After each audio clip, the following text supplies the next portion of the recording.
Alright, action. Good old buddy Bikepacker Brooks. Backpacker Brooks, Builder Brooks. This is a fanny pack video. This could just as easily be a fanny pack, but it's made for bikes. I got it for about $7 from Walmart on sale.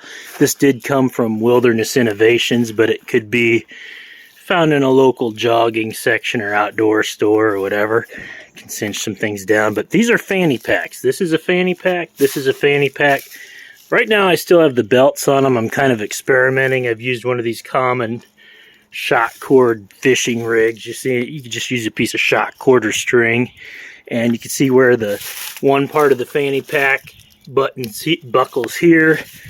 The other part you'd have to work hard to see, but there's a buckle in there. That's to the fanny pack. And this fanny pack works the same way.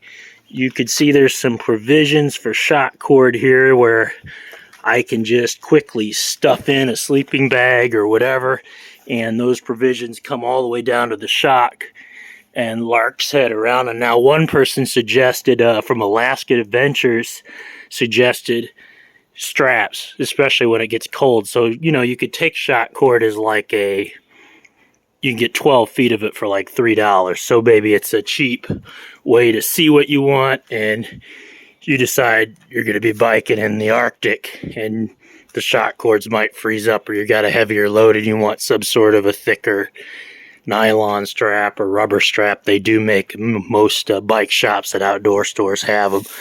But the heart and soul of it is really fanny packs. And you can see you can get a lot of gear on there. And then I've got my tools and extra batteries and stuff down in there. That's a toe peak, top peak. On my other bike, I'm looking at the Tall Peak back rack, but that said, a metal rack weighs about 2 pounds, you know, no matter how you dice it up. So the just fanny pack and shot cord system is a pretty good way to get a lot of gear. Time you put some extra clothes, socks, food, or whatever in these, hat, gloves, radio, extra lights, whatever you stuff in there.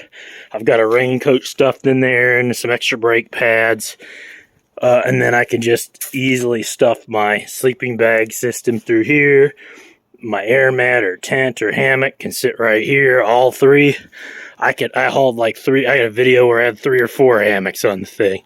But just a little video here of this bike, because a lot of full suspension bikes, people have a hard time getting rigged for bike packing.